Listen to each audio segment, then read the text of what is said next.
E a gente começa essa edição de hoje repercutindo duas importantes notícias para o agro brasileiro. A primeira é o reconhecimento pelo governo da China do território brasileiro como livre de febre aftosa, o que amplia as possibilidades de exportação de produtos bovinos e também suínos para o principal cliente do Brasil.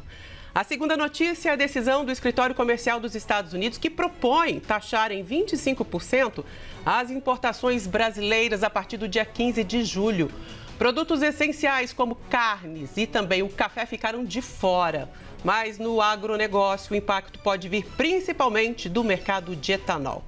Para entender melhor essas questões, a gente conversa agora com Weber Barral, que é advogado especialista em comércio internacional e ex-secretário de Comércio Exterior do Brasil. O Weber conversa com a gente e explica essas duas notícias, né? A gente começa com a decisão da China, que depois de tantos anos, mais de 20 anos de negociação, reconhece o Brasil como livre de febre aftosa, um reconhecimento que a Organização Mundial de Saúde já fez no ano passado. Weber, muito obrigada para você. O que significa esse novo reconhecimento do chinês? Boa tarde, obrigado pelo convite, um prazer falar com vocês. É bom lembrar que, na verdade, o grande fato histórico foi que no ano passado o Brasil foi declarado como livre de febre aftosa. E a partir daí, vários países que não reconheciam o Brasil como totalmente livre de febre aftosa começaram a reconhecer. Na realidade, isso já aconteceu o ano passado com alguns países menores, mercados menores, inclusive da África, do Oriente Médio. A boa notícia agora é que a China, que é o maior comprador da carne brasileira, reconheceu também. Então, isso vai facilitar o processo de certificação, vai facilitar o processo de habilitação de frigoríficos para que o Brasil possa exportar mais para aquele mercado. A China é o principal cliente do Brasil em volume. A gente está vendo essa cota aí quase, né? A ponto de ser esgotada de 1.100.000 toneladas. Ela já reconhecia alguns estados. Aliás, ela reconhecia a maior parte dos estados brasileiros, principalmente os produtores, né? Para carne bovina, isso amplia para outros estados. Quais as regiões você vê que pode participar desse comércio também a partir de agora? Bom, é principalmente o norte do Brasil, né, e o centro-oeste do Brasil. Na realidade, inicialmente, se a gente falar 10 anos atrás, só Santa Catarina era reconhecida como livre de febre aftosa. A partir daí, vários países começaram a reconhecer também o centro-sul, depois alguns estados do Nordeste, e agora, com a declaração da Organização Mundial de Saúde Animal, a expectativa é que os países todos reconheçam o Brasil como totalmente livre de febre aftosa. Claro, a China é o maior mercado, então por isso, sem sombra de dúvidas, o impacto grande do mercado é a China. Agora, lembremos que, por outro lado, a China tem uma cota para exportação do Brasil. O ano passado, o Brasil exportou mais de 1.600.000 toneladas, esse ano a cota é só de 1.100.000. Então, na realidade, o Brasil ainda tem uma capacidade muito grande de exportação para a China e a cota deve se acabar rapidamente antes da metade do ano.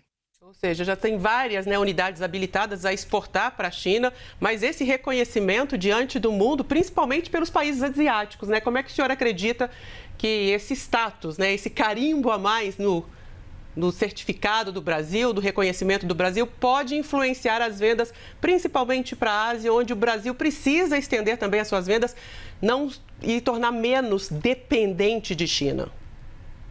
Esse é um ponto muito importante. Em primeiro lugar, a China é um mercado muito grande, o reconhecimento da China tem um efeito não só para o mercado chinês, mas também ali para toda a região. E a Ásia hoje, na medida que você tem um aumento de renda, você tem um aumento de consumo de proteína. E aí a possibilidade de aumento não só de carne bovina, mas também de frango para aquela região. Então, esse é um ponto importante. O segundo ponto importante é que essas barreiras sanitárias acabam criando muitos entraves para a exportação brasileira. E declarar que é livre de febre aftosa facilita muito justamente a redução de burocracia e o acesso aos outros mercados. Então, esse ponto é importante. O terceiro que você mencionou é que o Brasil precisa diversificar suas exportações. Na medida, por exemplo, que a China cria uma cota, o Brasil precisa exportar mais para outras regiões para conseguir manter um bom nível no preço da exportação. Por um lado, a China reconhece, né, o status de sem febre aftosa, mas ontem mesmo a alfândega anunciou novas regras, até mais sistemáticas, principalmente para as carnes, né? Ela passa a mão de um jeito e aperta de outro. Como é que o senhor vê esses dois movimentos? É bom lembrar que, tanto na questão da cota, que foi derivada de uma salvaguarda, quanto nessas ações aduaneiras, as medidas não são contra o Brasil especificamente. A China é um grande importador de carne, é o maior importador de carne do mundo. A produção bovina chinesa não é competitiva. Eles não têm espaço, não têm pasto, então é uma carne muito cara, extremamente cara, quando comparada com o resto do mundo. Eles têm muito porco, tem muito, mas mesmo assim são grandes importadores, tem frango, mas são grandes importadores, e são grandes importadores de carne, mas há uma pressão protecionista por parte dos produtores chineses. E isso acaba redundando em algumas medidas de barreiras tarifárias ou não tarifárias, ou cotas, como foi o caso do final do ano passado. Então, isso faz parte do jogo do comércio internacional. Aqui também nós temos pressões para a defesa de alguns setores, e o importante é monitorar, defender-se e comprovar a qualidade e a sanidade da carne brasileira.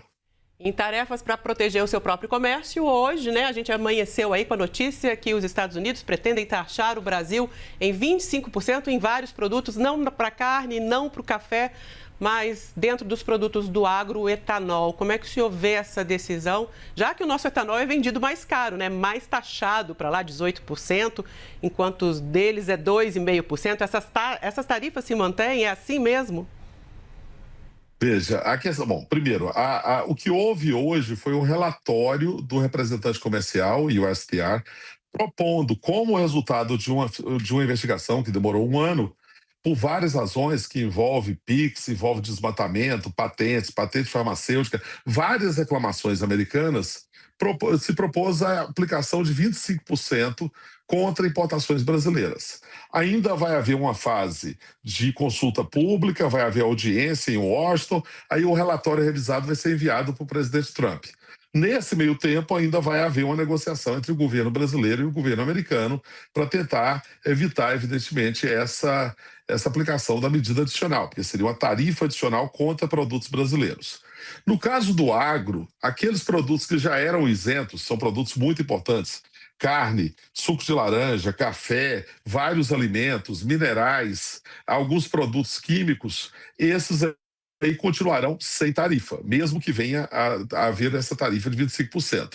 Agora, o etanol é um caso bem mais complexo e bem mais longo.